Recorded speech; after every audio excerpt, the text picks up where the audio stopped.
as always, I just love to start by, if you go to the top right corner and click on that view and go into gallery, and I just invite you to place yourself on video and take a look around the room. Because as storytellers, we're journeyers. It's in the Welsh language.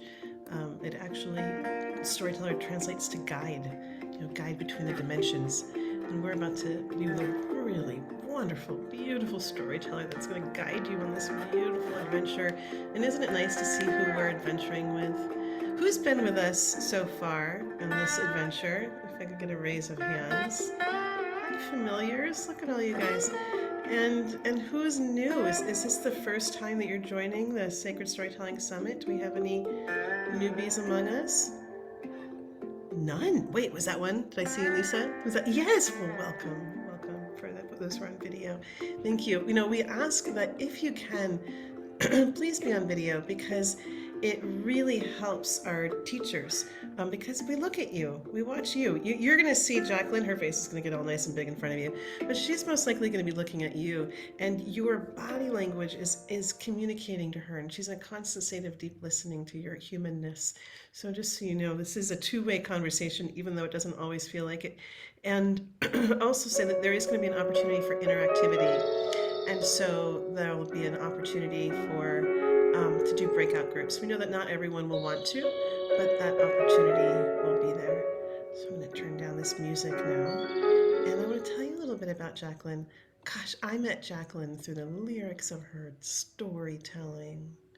And she was one of the very, very first people who I invited in to this school to be a guest teacher in terms of having her own class. So we got history here, and you will always love her classes. And what I love about Jacqueline is that I feel our continental reality is different. I'll get all LA and I'm like, "Brrr," and then Jacqueline will come in and she's got this sweet resonance of the desert of Australia. I just love being in her presence and soaking up her wisdom and her kindness and her sweetness. And I didn't tell you this, Jacqueline. We just made a date to meet in Burning Man one of these years, and she makes these extraordinary medicinal ointments that I was the great gift to receive, and I brought them with me to Burning Man, and I anointed people out in the desert. So you were there, you were there, and Jacqui Bushell guides people in awakening their creative soul essence through connecting with the mysteries of the earth, story, and their own sacred nature. Isn't that gorgeous? Don't you want to write a bio about yourself that's that exquisite? I mean, we should have a bio writing class.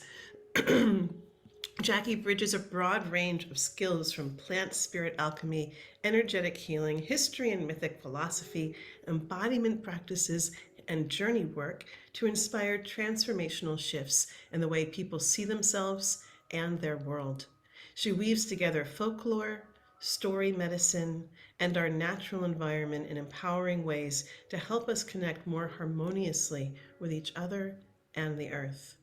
Jacqui's been dancing with a mythic imagination for much of her life through her love of the wisdom held in fairy tales and her work as a spiritual herbalist, listening for the voices and stories in the land. As a writer and speaker, she is passionate about encouraging others to explore their own mythology at the borderlands of psyche, body, culture, and landscape. She has been facilitating women's circles, ceremonies, retreats, workshops, and courses in Australia and internationally for 30 years. As a senior lecturer, keynote, and consultant, she has taught herbal medicine, essences, and intuitive healing in colleges and community centers. Her work is always empowering and experiential, inviting you to come home to a deep sense of belonging and kingship with nature. I can't wait to hand over the mic. Welcoming Jacqueline. Thank you, thank you, thank you. Thank you, Leah. Thank you for that introduction. And I'm in awe of what you and Kelsey and the rest of your team have accomplished here. It really is something quite extraordinary, and feeling the energy of coming into this space and seeing all of your beautiful faces. It's a treat to be with you all. And there's something that is so moving. I'm sitting here, I'm thinking, I'm almost feeling a bit weepy And am I anxious? Or no, but there's something that is so moving about finding community, about finding soul community, where we're exploring such radical ways of being in the world. I was chatting with Leah just before we were beginning, and I've had this like a realization that over the years that it's not so much, well, the story that we tell is important. The story that we tell is essential, but it's also how we craft the story and the threads that we draw and that we weave in together. As storytellers, as story crafters, we're pattern makers, we're shifters and seers of pattern. We spider stories. And that means by noticing what threads there might be and seeing the threads that others don't normally see. I believe that storytelling, it's kind of it's like a shamanic experience in seeing what is possible, seeing what is there outside of the habitual fence posts of perception. And that's actually so much of what we're going to be exploring here today in our hour together. And so much of I guess what's become my entire purpose in life in many ways is to explore what actually is perception. How am I listening with my body? Because I realized a number of years ago that I wasn't listening as well as I could. And when I use that word, I'm meaning like whole body listening, with our eyes and we're such a visual dominant culture as well. And isn't it interesting what's happening collectively these days? This is a digression, okay, of what's happening now, that we cannot believe what we see, that videos and photographs are shifted into something else, that videos are no longer admissible in a court of law because they can be altered so easily. And I was reading an article about how the author of all the Sherlock Holmes stories, Sir Conan Doyle, he was caught up in it was called the Cottingsley Fairy drama. And there were photos that children had painted of fairies and taken pictures of, and everyone believed them because it was a photograph and it had to be true. And that was so fake. You could tell that they were little line drawings and somebody had a stick on the end, and but people believed them because a photograph could not be untrue. And here we are in this whole new sense of what senses do we rely on? What senses are we listening with? What happens when we can't believe what we see? And that's what we're coming into when we're diving into exploring the mythos, the anima mundi, the imagination of the world, and of letting the world explore us, letting soul talk with us more, and learning the languages of nature. What senses do we trust? What is it that we know and trust and believe? How do we see what's actually there, apart from all the stories and delusions? And for me, I'll give you a story of one of my I've had one, I think my key teachers throughout my life have been plants and have been the land. And it's often been in really, really humbling ways. And I remember years ago, it was my first trip to the States, and I was having a 3-month meditation retreat up in, actually it was in the top of New York State. And I was in a forest for 3 months meditating. And I'd been teaching local medicinal plants. I lectured as a herbalist for a long time. And I'd been teaching local medicinal plants, mainly European weeds, for about a decade. So I had this strong sense of identity around, I know my plants. I can spot you in the field and I know exactly what you're for. I know all of your Latin. I know how to identify you and I know how to make good medicine from you. And when I got to America, when I got into that forest and I started walking around, and I could see dandelion and ribwort and a few familiar faces, but I didn't know most of the plants there. I didn't know their names. I didn't know what they were for. And I suddenly felt utterly discombobulated, and my sense of identity and who I was and my pride in who I was utterly shattered. I didn't know the names of the plants. So therefore I didn't know them. And I suddenly realized, my goodness, Jacqui, what are you doing? You're actually creating this limitation around how you're seeing through what it is that you think that you know. And I realized that I didn't know these plants at all. So suddenly all of my parameters were gone and I could see them without this habituated sense of what their use was rather than what they were, what they actually are. So I spent 3 months exploring and listening to what was actually present. And I listened with my taste buds and my eyes and my senses and how I felt when I sat down beside that great big one, and how I felt when I sat with that one, and what I dreamed of when I held it, and what the spirit of the land was like there. And I learned so much more than I think I did in 4 years of herbal medicine school. I learned how to sit with a being, and I learned about the dance of reciprocity, that there's also an exchange that happens when you come into presence with someone. I've kind of made up this bunch of words like presencing. When you're presencing yourself with another being, an other than human being, then you're exchanging breath. You're acknowledging something from a heart space, and you're in wonderment. You're in bewilderment, bewilding yourself and seeing what arises in that space. I was giving them the gift of being seen without conditions. And I was giving that also to myself, to let myself be seen by the plants. And it utterly changed the way that I was a herbalist when I came back home to Australia. It changed the way that I engaged. And suddenly the plants came to life in a way that they'd never done before. I was engaging with something bigger and wider and wilder. And I started learning new languages other than actions and indications. I learned something other than the medicine. And it also taught me a lot about how I was engaging with people and myself and the number of borders. So the invitation was is to how to shapeshift your perception when you don't even realize that you have limits. You don't even realize that these are the borders of what it is that you believe. And we really only see what it is that we know and what we believe. But how do you stretch that?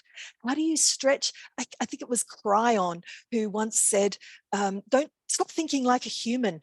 And how do you stop thinking like a human? How do you think and feel and see outside of what is habituated in your being? And that's been the question of my soul for all of these last couple of decades.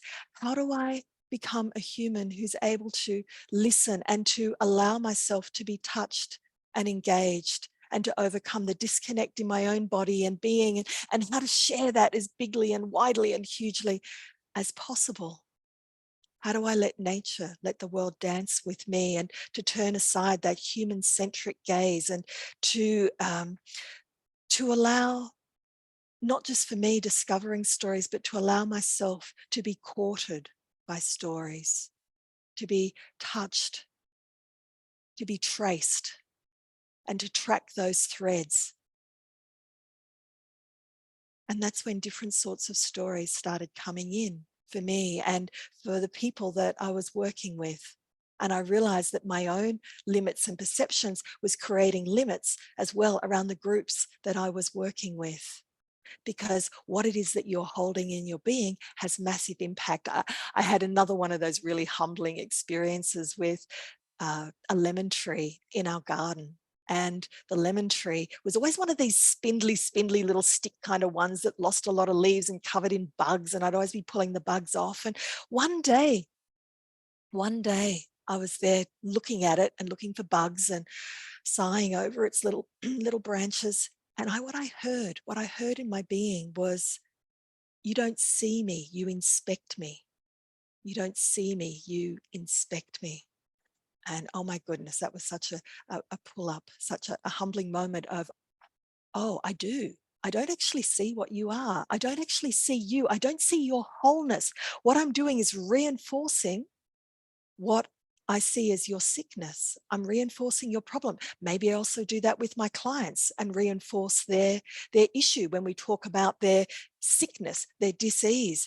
And I realized what I learned from that lemon tree, you inspect me, you don't see me, was that it was a teaching on seeing the wholeness that's actually there Oh, that one was a and mud pie on the face moment. Um, yeah, that your gaze has incredible impact. Your gaze itself is healing. That we are, yes, that we are seen and that we are touched, and that how we touch, literally touch, how you walk on the ground, how you touch with your hands, how your eyes touch things, then you are also being touched in return. You cannot touch anything without being received. You cannot be received without being touched. So every footfall can be a radical action of touching and receiving and being touched in return. Every footfall can be an action of reciprocity, of dynamic engagement. And this is what it means when the Indigenous people here talk about singing up the land. It's through your presence, through your gaze, through your touch, through your song, literally.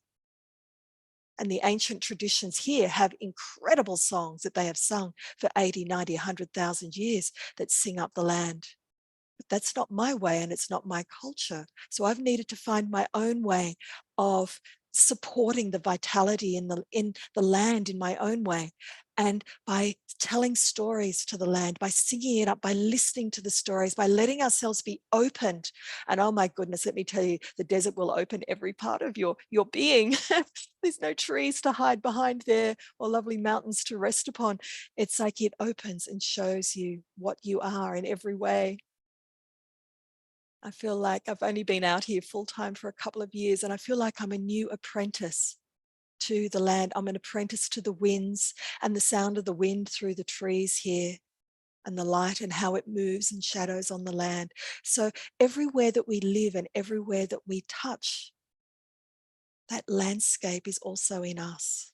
That we carry the lands that we live on, and we carry them in our heart and our body, and we carry them with us where we go. And also we touch and leave the imprint of our being on the land as well.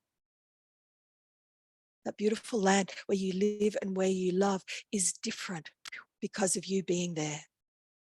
It's different in a way that if you had never been there, it there's a different song that is now part of the thread that's being woven in there. That we are shaped and formed by the land. Our accents, our thinking. I think differently. My creativity flows differently when I'm living and teaching in southern France or in England or in Sedona or in the desert or in Sydney. There's different ways that I am formed and shaped by the sandstone, the granite, the trees. So when we step into the mythos of ecology, when we step into a spiritual ecology, we are bringing in a greater sense of our own belonging and of the land belonging in us, that we are implicate, that there is no way we can take the land out of us and us out of the land. That even when we say things like, I want to heal the land. I want to heal the earth here. That in itself is a separation, because we are earth. There is nothing in us that is not earth, that is not this earth body is like mountain or tree that rises from the land. So if we say, I want to do something, then it's a polarity in itself. So there's a, yes, absolutely, Kathy, there's an asking, but there's also the recognition of we are already engaged and that our presence is already acting. It's just a matter of having consciousness around how we choose to act, how we choose to touch and to be received, how we gaze at the land. What I'd like to do is let's bring you into an exercise. Yeah, there's actually, I'm just noticing the chat there, respect and permission and consent, absolutely. But there's also something else around, I'm not quite sure of the language with this, but it's like having pride in yourself, dignity in yourself as a being of power and presence, that even if you're having a really cranky pants day and you're irritable and you really wish you never had children on that day and you're cruising for a bruise, in any of those kind of days, or the days of anxiety and the days you never want to get out of bed, you can never, ever, ever take the sacred out of you. You're just a sacred being doing anxiety or cranky pants. You're a sacred being made of stardust who has this particular pattern. So you can still acknowledge that divinity within yourself and be of immense blessing. And I learned as well, one of the trees taught me that you don't have to wait until you're in that loving, awestruck, wonderment, enlightened state to have incredible impact. That you can dedicate your impatience, your rage, you can dedicate your fear to be of immense benefit. It's the dedication and the offering that is important. Let my impatience be of benefit here in some way. I'm not going to act out on it. I'm just going to acknowledge this and know that I'm sacred and holy and whole. So there's something as well about walking with pride on the land, that you yourself is of immense value. You don't need to be a guru in order to be able to be of benefit. There is something potent about recognizing who you are and what you are, and that is a blessing as well. So what I'd like to do is to say, I'd like to invite you into a place of connecting with somewhere that you have had an experience, somewhere that touched you. And so I'll lead you into that, and I'll ask you a couple of questions that you can dance with and see what arises, and invite you into curiosity of seeing what happens. So if you let yourselves be comfortable for just a few minutes, however comfortable might be for you. And you can close your eyes if you'd like, or leave them open, whatever suits you, but soft gaze so that your eyes are soft, and allow your breath to drop you down into your belly. This is the age now that we're moving into of the union of body wisdom and transcendent wisdom. No longer are we just going up and out to seek the divine, but we're allowing ourselves to recognize sacred holiness in here, in the body. So come into your cauldron of your belly and feel the warm weight of that. Let your breath drop you down. Let your breath drop you down even further to feel the earth underneath your feet. Feel the floorboards that were trees. Feel the dirt and the rocks and the roots underneath you. It's all there. And let the earth flow through you and bring you to your awareness of your heart, the warmth of your belly, your heart wisdom, up to your brow, your intuitive self, your imagination. So feeling your belly, your heart, your mind. And then let your breath, as you breathe out, you're breathing out your presence into the world. You're breathing out yourself to be received. So often we feel like we're not quite good enough. But breathe into the stardust and the root and the unique framework of your being, and breathe that out so that you can be received, your presence. And as you breathe in, you're breathing in the breath of trees.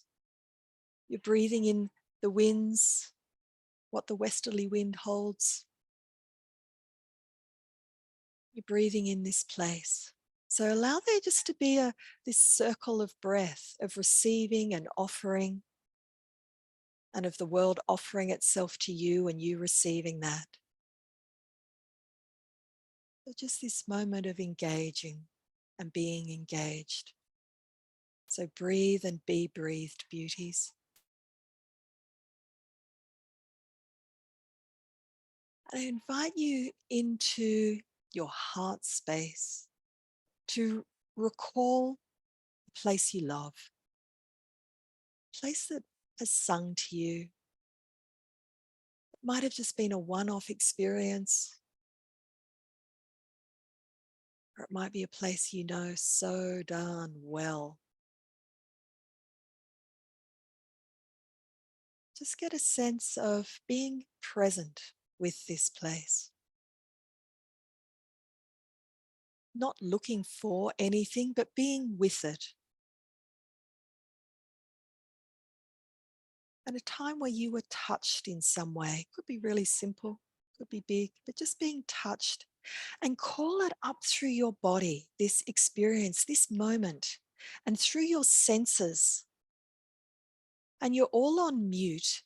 And I invite you in this space to speak out loud, because there's something that happens when you speak, the vibration through your body and shaping and forming a word that goes out into the world. So I invite you to speak out loud, beloveds. Speak what it is you notice, and in adjectives, not in the story of what's happening. The sunset did this. No, speak in terms of ruby red, the gold, the color, the inside of a magnolia, softness brushing my hands. What are the textures and the feelings here? What are the senses? What's the smells? Breathe your noticings, speak it into the world, or maybe move it if you wish as well. Don't even name this place or name what it is. Speak to what you notice, what you sense.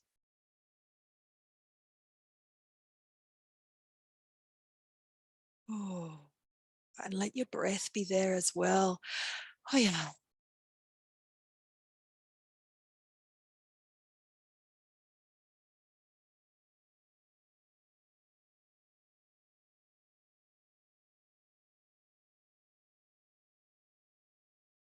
Just let yourself be touched by this, and let your room receive these words, this feeling, this state.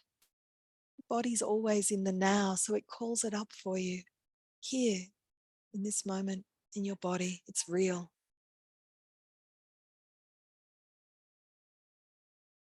And I invite you in this space now to turn it around.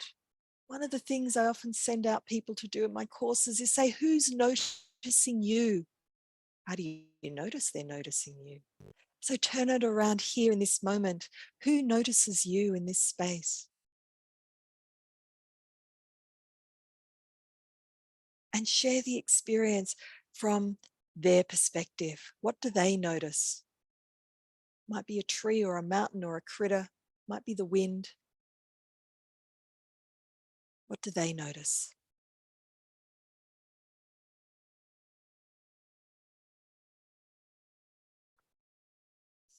Imagination is a great tool of consciousness.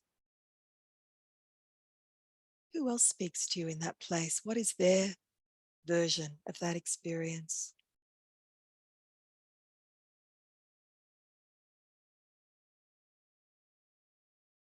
If they had a name for you, what might it be?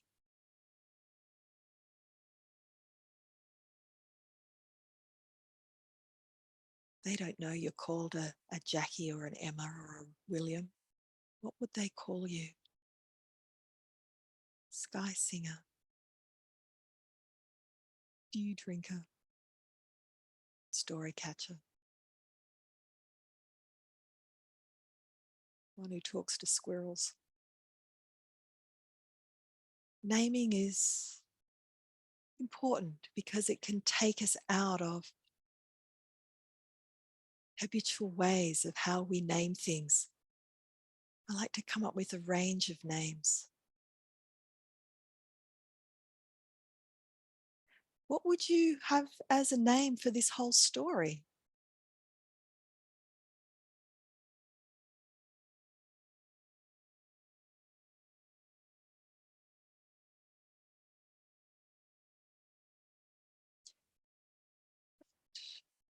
Just resting in this space for a moment longer and feel what it's like, and even from another perspective, swing it around to another being in there. And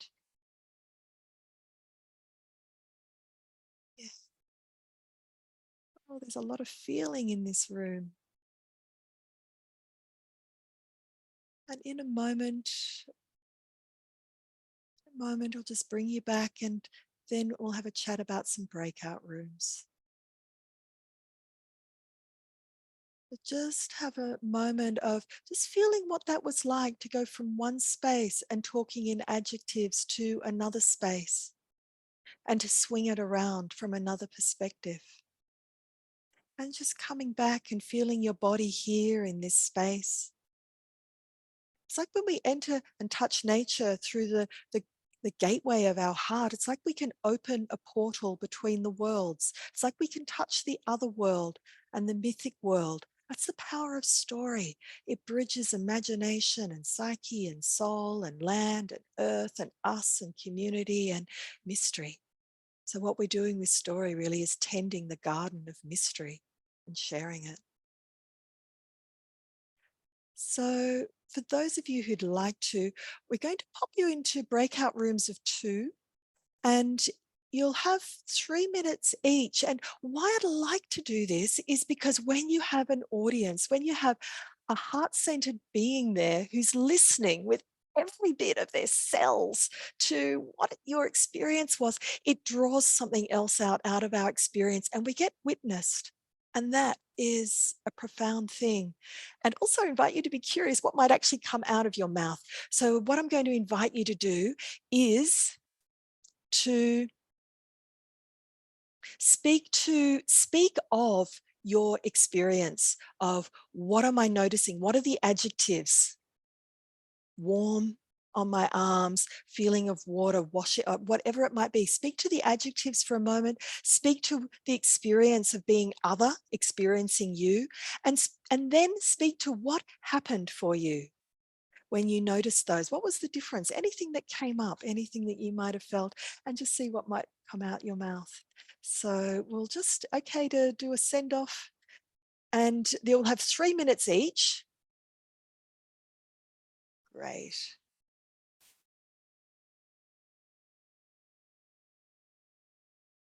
Okay.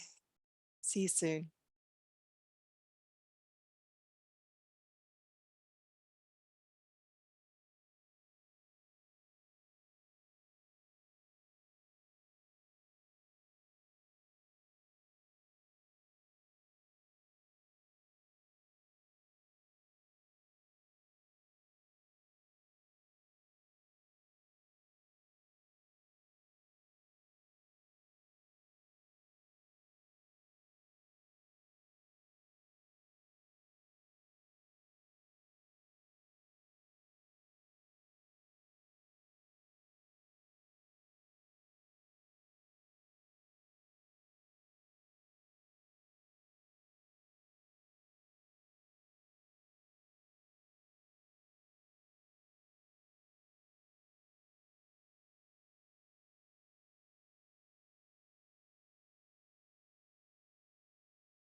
around that. The another part of it is that I can drop into my broader story around this, around what I'm noticing and what I'm not noticing, and what I might be doing to defend myself. What am I needing to protect here? Or when am I reacting in a defensive way with anger? In the desert, you can see for miles, more than miles. There's such clarity here, but this was a hidden emu. I couldn't see it. What is actually hidden in broad daylight? There could be all sorts of reflections that you can draw out here. If I drop into this, there could be a bigger story for the collective mythic around what's actually hidden in plain sight. What is coming out of nature that is angry and protective with big feet? What has lost its flight? What is no longer, emus can't fly. What has lost its flight that is coming out into the collective for us? What is reacting from nature in a defensive way? Or what comes out of the left field? Literally, it was the left field. What's the coffee mug of your life at the moment that's knocking your body and you veer in a totally different direction? So we can draw out these symbols or archetypal energies, or make it as big as you want, or make it personal as well. What's lost its flight? You can journey to the mythic realm and see what emerges. So what I'd like to do is to actually take us up to the mythic realm and to see what emerges for yourselves in a way. So what we're going to be doing is I'm going to invite you into a bit of a quiet space again, and to think of, call up, embody an experience. It might be the same as before. It might be something totally different. And then let go of it utterly and see what comes in, and be open to something that looks like nothing at all like what you'd expect. And you might not see anything, but you might have a feeling or a sense in another way as well. Perception is utterly unique, and there's no rights or wrongs. This is always, always, always between you and the story, and that's personal. So let's drop you into a quieter space. And allow your breath, and allow the breath of trees and the breath of the four winds to flow through you, to remind you of what it is you are, to remind you of your relationships with earth and sky and water and the fire of life. So let yourself be breathed by life, and breathe out, and breathe yourself into the world. Breathe your uniqueness. There is nothing like you at all in the world. There was something essential that needed to come into form in your way. So breathe out you, and come into your belly, into your heart, into your brow. Center in your three wisdoms: body, heart, mind. And come into your heart space and call up some sort of experience. It could be something simple, like being chased by an emu, or something that happened yesterday, something long ago. Whichever story comes first to mind, that one will do. Small or big, doesn't matter. It's something where something doesn't make sense. A story where something happened.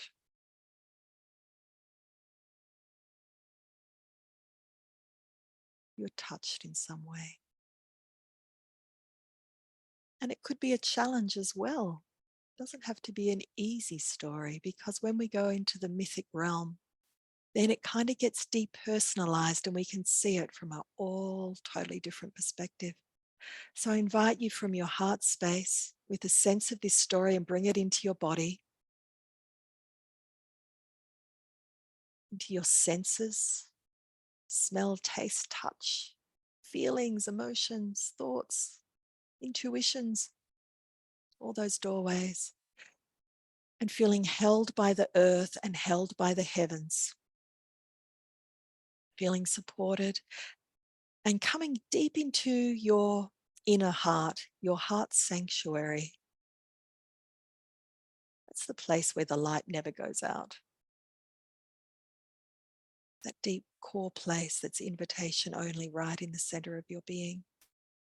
Come into your inner heart. And just one more time, feel that experience, whatever it was. And then imagine going out through the back door of your heart, and out through the back door of your heart, through the cosmos, through the stars, and through the veil into the other world, into the mythic realm, ever you imagine that to be, that we cross the threshold and into the mythic realm of this story, this experience.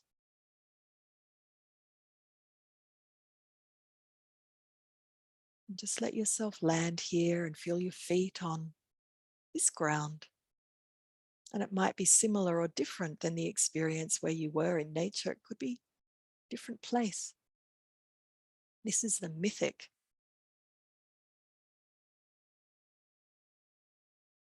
And then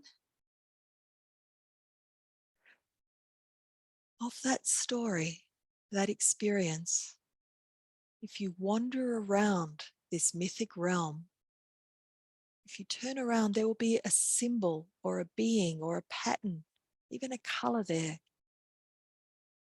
that will be part of this story. It might represent you, a symbol for you. Doesn't have to make sense. And if you turn around again, there'll be a symbol for another being in that story.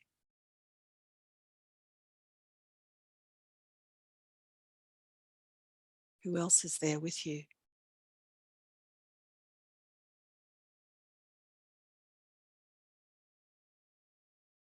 And if you turn around again, there'll be something else, a symbol that represents what this story is about in the mythic realm. It'll be a guiding symbol.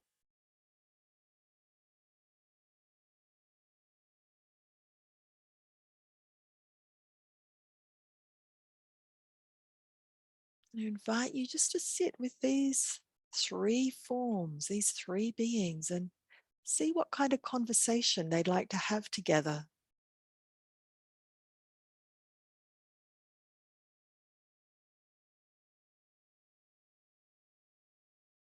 Sometimes conversations happen in the now, and sometimes over weeks or months.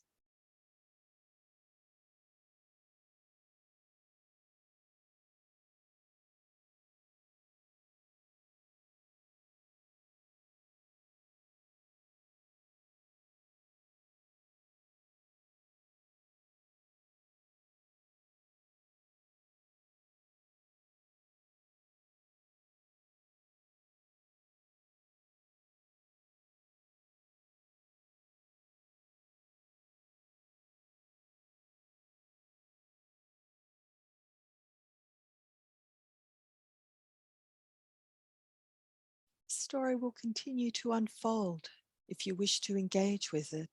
There's a life force to stories, particularly stories that come from the mythos. So it may continue to work you or dream you over the next little while.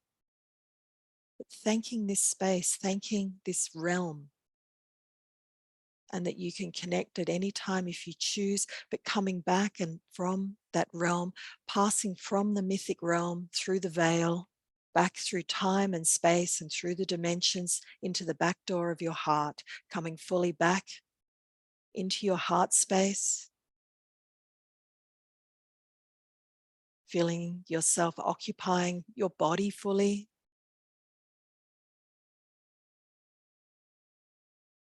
And just for a minute, jotting anything down, any words or things that you'd like to remember.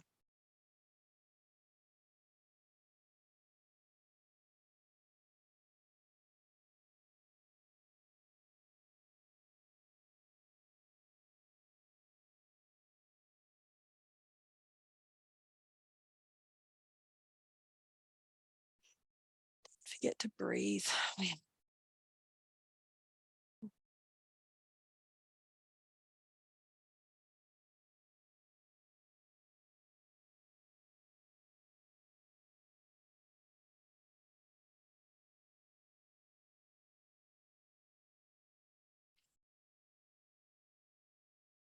Going to need to wind up very, very soon. I'd love to have you for hours, for days. And it's while people are finishing up writing, and I'll be offering through the School of Sacred Storytelling a program called Wild Presence later on in the year as well, where we do dive into this in a lot more detail and connecting with plants and rocks and mountains, and also another program where we're connecting with fairy tales, because I think they are just shamanic animals, fairy tales that move so much in our being. So stories from the hearth will be coming up later as well over winter. So let's just have 1 minute for a touch in, and then we'd better wind on up and pull our tendrils back in from this lovely cauldron. Anyone like to mention anything that they notice with taking a story into the mythic realm in that way, and what might have shifted or changed for you? We'll just have time for one person. Anyone like to share something they felt or noticed? No, I know it's tricky in a whole big group. I guess I'll Yeah, share. thanks. Thank you. So when I was on the ground, it was Buffalo that came to me, and then when you took us up, I met Zeus, and Zeus had the lightning bolt in his hand. And then the way things come to me is it just comes as a word. Yeah. And then Artemis came to me, and I didn't remember who Artemis was. And then when I read, I went and looked her up, and the daughter of Zeus, right? They're also of the hunt. And I was like, huh, the buffalo, the hunt, and the connection with Zeus. So yeah, like kind of interested where that goes. And it had with the buffalo, there was definitely home and Native American sense. So I'm interested in how those two are connecting. And it's really interesting, isn't it? What else can come from that merging between consciousness, soul, and the mythic realms? Yeah, other messages that are so rich. Yeah, and yeah, sorry, yeah. I just wanted to say thank you for this, and thank you for your presence and your connection with the land and just everything. Thank you. There's also something that I believe happens that was just great hearing what Laura was saying. When we connect with those realms, we're also helping to anchor those realms here and to allow them to anchor in a bigger, richer way. Zeus is now connected with Buffalo. And that type of protection, not just Zeus being, small Greek Zeus, but Zeus is now anchored in another way. So we extend and enrich archetypal energy. Something just landed there for you by the looks. Oh, I wish we had more time. Yes, I just want to add one thing about the lightning and Zeus is that when there is a storm, Buffalo runs into the storm. Wow, really? Their cows run away. And Yeah. Buffalo charges at the storm. So that's what a signature. Yeah. Yeah. I write that down. Whoa, what an energy to have to be engaging with in your life when you do need to run into the storm, and to have that there and with you. It's been an absolute delight being with you. Just be aware you've been cocooned for just over an hour here now. So just be aware of letting your energies come fully back to you, not from being entwined within this gorgeous, great, huge chalice, and so many different lands here as well. So just have a sense of calling yourself back from the internet. Let your roots go deep. Let your stardust flow through and over you, and may your hearts just be enriched by the beauty that's around us. Thank you so much, everybody. I look forward to seeing you again. Thank you. Pleasure. Oh my Thank Beautiful. gosh. you. I'm Thank you. just, before you guys all go, I just want to say a couple of things, which is if you can, just place in the chat box just a couple of thoughts of like, what are you anchoring in? What are you taking home with you? How do you feel right now? And and what are you specifically remembering that you want to carry into your life? And this is like a co-remembering experience. So much just happened. You journeyed so far, and Jacqueline, oh my God, you opened so many doorways of being with land, of being with myth, of being with nature, of being with our true nature, of weaving it all together, right? No words, only my heart spill over full and my shimmery and more shimmery than a rainbow, says Clyde. I hope I'm pronouncing your name right. Just beautiful. Thank you. This is a way that we get to feed and nourish those. It's like it's one of the things I love about storytelling is that we get to be part of the cycle of life, that giving and receiving nature of life. And storytelling as humans, it's one of those places when we deeply listen, we are also giving. And this is one of the ways that we get to give back to that beautiful being who just gave so much to us. Thank you, thank you. And I put the class that Jacqueline is offering up in November. And what a unique class this is. It's a story ceremony of folk tales. Can you talk to us a little bit more about Mm, that? Because it's one of the more unique classes that I feel yeah. like is offered this year. Okay, what it is, it's 4 story ceremonies. So they're 2.5 hours, which means that we can drop in really deeply with experiencing how a story is touching us. So it's a transpersonal journey. It's also a lot of the stories are also related to our dreaming of the earth. They're all stories about reciprocity and engagement. So we'll be teasing out particular threads with them, and I like to make them as experiential as possible. So you'll be looking at your story within those stories and within aspects of it. So the marriage with the bear, the marriage with the wild, and what it is that's calling you, or the stories around longing with the selkie and our relationship with water and relationship with the depths. So we'll sort of be doing it in a bit of a Jungian way, but also letting us be touched by mystery and seeing what arises in your being around it as well. So there's always a lot that's unknown in those chalices of story, in what can actually emerge when we come together as a group. Yeah. It's amazing. And the one thing I'll just say is that something emerged this year. You were talking about patterns before, and something, excuse me, emerged. And what I like to do is I like to go to the teachers who I just treasure and I asked them, I was like, what's alive in your genius right now? Like, what wants to come forth and be shared? And this pattern around folk tales started coming up. We have more classes on fairy tales than ever before, which is a really new and kind of wonderful and perhaps obvious thing for a school for sacred storytelling. But I'm just making a plug for that because while Jacqueline's class doesn't begin till November, we have other fairy tale classes. We have a whole fairy tale track. And so, one of the things that I'm offering, we're going to be sending out the program for the whole year. But if you're like, I want to know how to mix and match the classes, like who's really the right person for me, I just put a little scheduling link. This is where I get to play my favorite role in life, which is matchmaker. And I mean that, um, and I get to come and I get to listen to you and like, what is it that you want to be creating? What's the kind of guide that will bring you there? What are the certain skills and tools that you're wanting to acquire? And then I get to help you navigate all the different teachers and help you find the people that are just right for you. Yeah. So yeah, exactly. Working with storytells There's is something wonderful. about fairy tales. For me, they're one of the most transformational tools that I've ever been touched by. There's an aliveness to them because they've rolled over so many tongues for so many thousands of years. They've been honed in many ways. So there's something about them entering in your being that shifts things in dynamic ways so very quickly. Mm, Mm, beautiful. interesting. Thank you. And the last thing I'll just mention is, well, okay, there's two more things I'm going to mention just because. Um, if you're feeling like you're a story addict today and you just can't stop and you just have to keep going in 15 minutes, I just put you the link to register for that. We're going to have it's a story salon where we get to come and just hear your stories. Everyone will have 5 minutes each to tell a story.